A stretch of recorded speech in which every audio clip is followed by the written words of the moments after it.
বক্সিরহাটে সব থেকে হিট লিস্টে আছে এখন বুঝি টাকোয়ামারি পার্ক। তো সেই পার্কে আমি বাদ দিয়ে সবাই মনে হয় একবার করে চলে গেছে। তো অবশেষে বোনের বিয়ের পর নতুন জামাইকে নিয়ে আমার ভাগ্যেও জুটে গেল সেই সুযোগ টাকোয়ামারি পার্কে যাওয়ার।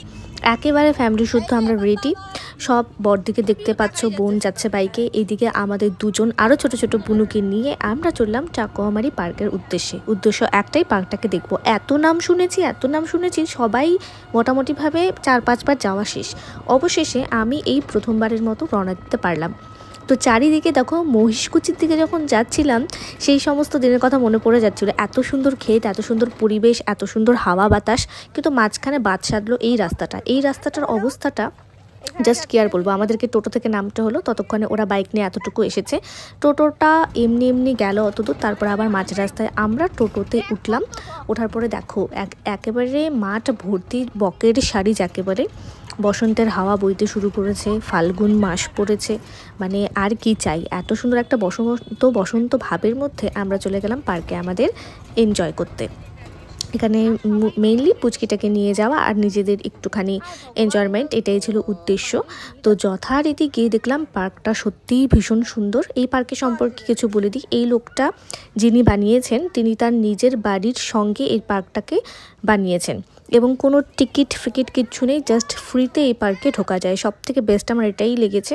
ওনার বাড়িতে কৃষ্ণ ঠাকুরের মন্দির আছে, তো সেই মন্দিরের সম্পর্কিত এই পার্কটা আমার মনে হচ্ছে তৈরি করা। তো দেখলেই বুঝতে পারবে বিভিন্ন রকম সমুদ্র মন্থন, তারপরে ওই গৌর নিতাই, তো বিভিন্ন রকমের জিনিস দেখলে মোটামুটি বোঝা যায়। আর তারপর হচ্ছে বিভিন্ন কৃষ্ণ ঠাকুরের বিভিন্ন রূপের অবতারগুলো, সেগুলো সমস্ত কিছু কিন্তু এখানে বানানো রয়েছে। ভীষণ সুন্দর পরিবেশ এবং পরিশেষে একটা জায়গায় পিকনিক স্পট, মানে এই পার্কটার পেছনেই একটা পিকনিক স্পটেরও ব্যবস্থা রয়েছে। তো আমাদের গিয়েই শুরু হয়ে গেল ঝাপাঝাপি, দৌড়াদৌড়ি, যাকে বলে। এই পুচকিটার সঙ্গে এই স্লিপারের মধ্যে আমার না ভাবার ভয়ের কিছু নেই। আমরা জিজ্ঞেস করেই নিয়েছিলাম যে এই স্লিপারে ওঠা যাবে কি যাবে না, তো সেখানে বলেছে যে যাবে এবং যথেষ্ট শক্তপোক্ত করে বাড়ানো। আমরা এতগুলো হাতির মতো মানুষ ওঠার পরেও স্লিপারে কিচ্ছুটি হয়নি। আর এখানে অঢের লোক আসছেন যাচ্ছেন, তারা সবাই, বুড়ো বাচ্চা ছোট বড় সবাই কিন্তু স্লিপারগুলোতে উঠে অলরেডি যাচ্ছে, তাই অবস্থা করে দিয়েছেন। তো আমি ফার্স্ট টাইম গেলাম আর সব কিছুতেই সবাই যেখানে উঠতে পেরেছে আমি প্রত্যেকের ভিডিও অল্প অল্প করে নেওয়ার চেষ্টা করেছি। তো এখানে দেখো দুজন, এক পাশে বড় এক পাশে ছোট, দুটো মানুষই কিন্তু স্লিপারে উঠে পড়েছে। তো ও তো বেরিয়ে গেল, আমাদের পুচকেটা একটু ভয় পাচ্ছিল। তারপরে ওকে পৌলমি গিয়ে একটুখানি টেনে নামিয়ে দিল আর কি, যাকে বলে বাচ্চাদের যা হয় আর কি, ফার্স্ট টাইম এক্সপিরিয়েন্স। তো এরপরে আমার বোন দেখো চলে যাচ্ছে ইন্ডিগো ফ্লাইটে করে, কোথায় যাচ্ছে আই ডোন্ট নো, দুবাই হবে হয়তো। তো সেখানে উঠলাম, সেখানে গেলাম, আমিও এক্সপিরিয়েন্স করার জন্য ইন্ডিগো ফ্লাইটে ওঠার একটুখানি চেষ্টা করলাম।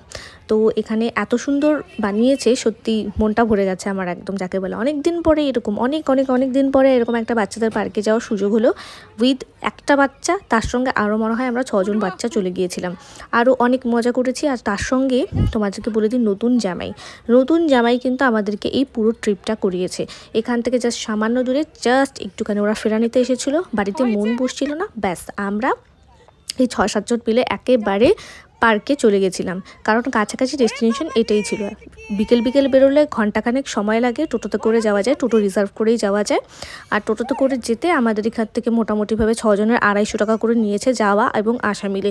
তো অত্যন্ত কম খরচে অত্যন্ত ভালো একটা ট্রিপ কিন্তু এই টাকোয়ামারি পার্ক। তো এই হচ্ছে আমাদের দলবল, এই দলবলগুলো মিলে আমরা কিন্তু এই পার্কে চলে গেছিলাম। তো এরপরে আমাকে কে যেন একটা ঘোরাচ্ছিল, আমি কিছুটা একটা বসে পড়েছিলাম।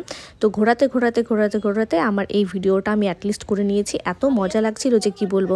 এরপরে চলে গেলাম দোলনাতে দোল খাওয়ার জন্য। তো এটা ছিল মোস্ট, যাকে বলে সব থেকে বেস্ট পার্ট। এখানে আমি যখন দোল খাচ্ছিলাম তখন সবার মনেই সাজ জাগলো একটু দোল খাওয়ার জন্য। তো তারপরে এরাও সবাই চলে এলো, একটু কথাগুলো শুনে নিই যে এখানে কি কথা। এখানে কিন্তু আমি কোনো ভয়েস যাকে বলে কাটফাট করিনি, কারণ এই জায়গাটা আমার বেশ ভালো লেগেছে। তো তোমরাও শুনে নাও নতুন জামাই কি বলতে চাচ্ছে।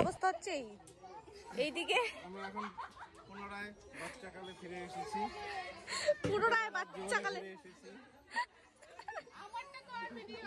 সবারটা ভিডিও হয়েছে, তোরটা একবার করছি, আমরা এদিকে আরেকবার হইতেছে।